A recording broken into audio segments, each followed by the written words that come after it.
দর্শক, গতকালকেই প্রশ্ন করেছিলাম এরকম একটা ভিডিওতে যে নারায়ণগঞ্জের সাবেক মেয়র সেলিনা হায়াৎ আইভী তার 12টি মামলাতেই জামিন নিশ্চিত হওয়া, উচ্চ আদালতের রায়, আপিল বিভাগের রায় হওয়া সত্ত্বেও তার কারামুক্তি কেন হলো না। রোববারে তার সমস্ত জামিনের অর্ডার হয়ে গেছে, সোমবার পেরিয়ে গেছে, কিন্তু তার জামিন হয়নি। আজকে মঙ্গলবার পেরিয়ে গেল, তাও তার জামিন মানে মুক্তি হয়নি কারাগার থেকে। কেন হচ্ছে না সেই প্রশ্ন নিয়ে আলোচনা করেছিলাম। এবার জানা গেল সেই প্রশ্নের উত্তর।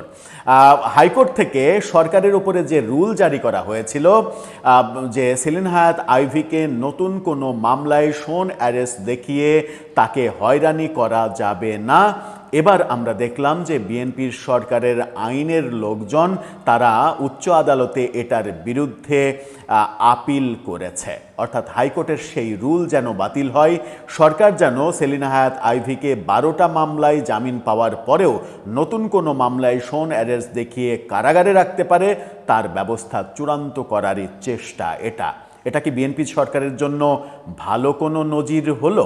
চলুন একটু জেনে দেখি কি বলছে গণমাধ্যম, কোন ধরনের লোকের বুদ্ধি পরামর্শে চলতে শুরু করলো নতুন সরকার।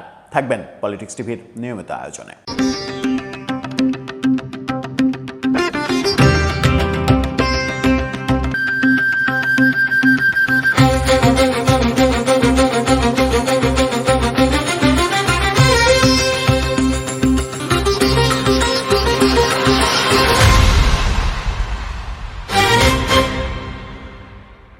দর্শক, বলছিলাম সেলিনা হায়াৎ আইভীর জামিন কেন হওয়ার পরেও কেন তার কারামুক্তি হচ্ছে না। গতকালকে হয়নি, আজকেও হলো না, এবং মোটামুটি ধারণা করে নেওয়া যেতেই পারে যে সরকার যে কোনো মূল্যে তাকে কারাগারে রাখতে চায়। যেটা প্রফেসর ইউনূস সরকারের বিরুদ্ধে অভিযোগ ছিল যে তারা কারাগারে রাখতে চেয়েছিল, জামিন দিতে চেয়েছিল, সেই ধারাবাহিকতা বিএনপি সরকারের আমলেও আসছে। বিএনপি সরকার সম্পর্কে কেউ সমালোচনা এখনো করছে না।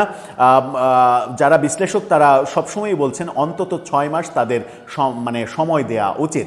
আনিস আলমগীর বলেছিলেন যে এখন পর্যন্ত 2.5 মাস 3 মাসের বিএনপি সরকারকে মনে হচ্ছে যে প্রফেসর ইউনূস সরকারেরই এক্সটেনশন, কিন্তু এটা যেন না থাকে 6 মাসের মধ্যে, সেই আহ্বানও তিনি জানিয়েছিলেন। কিন্তু এখন মনে হচ্ছে যে এই মামলা মোকদ্দমা জামিন এই ব্যাপারে প্রফেসর ইউনূস সরকারের এক্সটেনশন হিসেবেই বিএনপি সরকারের মধ্যে ওত পেতে থাকা এই আইন আদালতের লোকজন তারা চাইছে বিএনপি সরকারকে বিব্রত করা কিংবা ঝুঁকির মুখে ফেলা কিংবা বিতর্কিত করারই কি এক ধরনের মেটিকুলাস ডিজাইন করছে কেউ কেউ।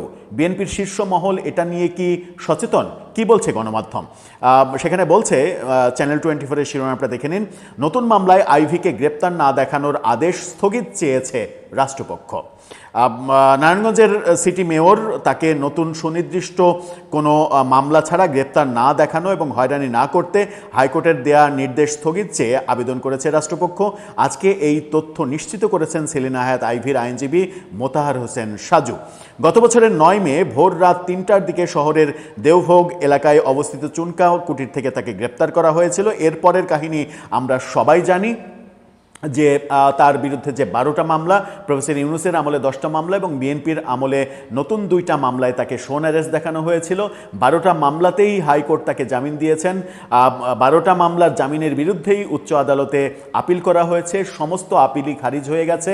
হাইকোর্টের যে আদেশ, সে আদেশ বহাল আছে, তার মুক্তিতে আর কোনো সমস্যা নেই। ঠিক সেই সময় গতকালকে 2 দিন পেরিয়েছে, আজকে তৃতীয় দিনও যখন পেরোচ্ছে, তখন সেলিনা হায়াৎ আইভীর আইনজীবী নিশ্চিত করেছেন তার কারামুক্তি না হওয়ার কারণ। কিন্তু এই আপিলও যদি সরকার করেন, তবুও আপিলে সরকারের পক্ষে রায় না আসা পর্যন্ত কারামুক্তি আটকে রাখার কি কোনো আইন রয়েছে?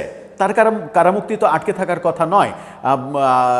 আদালতে রায় হয়েছে, সেই দিন দুপুরের রায় হয়েছে, বিকেলেই সন্ধ্যাতেই তার কারামুক্তি হবে। তারপরে যদি মনে হয় যে আরও কোনো অপরাধ তিনি করেছেন, আরও কোনো মামলা তার নামে দেবেন, দিয়ে আবার গ্রেপ্তার করবেন, সমস্যা কি? তাকে কারাগারে রেখেই কেন এই কাজ করতে হবে?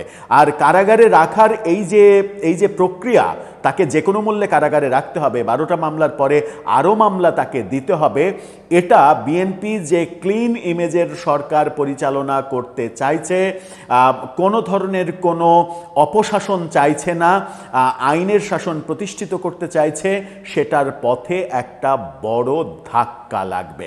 আর এই ধাক্কাটা যখন লাগবে তখন সবাই বলবে আওয়ামী লীগ যে কাজ করেছে আপনারা সেই কাজই করছেন, আওয়ামী লীগ যে কাজ করেছে তার চাইতে 100 গুণ বেশি প্রফেসর ইউনূস করেছে, আর আওয়ামী লীগ যা করেছে সেই কাজ একই কাজ আপনারা অব্যাহত রাখছেন, সুতরাং আওয়ামী লীগ থেকে আপনাদের কোনো পার্থক্য তৈরি হলো না।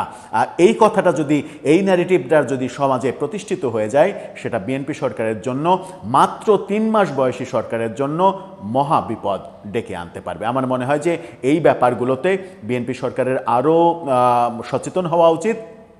কারণ সেলিনা হায়াৎ আইভী বিশেষ করে, মানে যারা অপরাধী, প্রকৃত অপরাধী, আপনি পলককে আজীবন জেলে রাখেন, কেউ কিন্তু মাথা ঘামাবে না, কেউ ওটা নিয়ে আলোচনা করবে না, কারণ স্বীকৃত দুর্নীতিবাজদের, আওয়ামী লীগ সরকারের স্বীকৃত দুর্নীতিবাজদের একজন পলক কিংবা ওই রকম যারা রয়েছেন।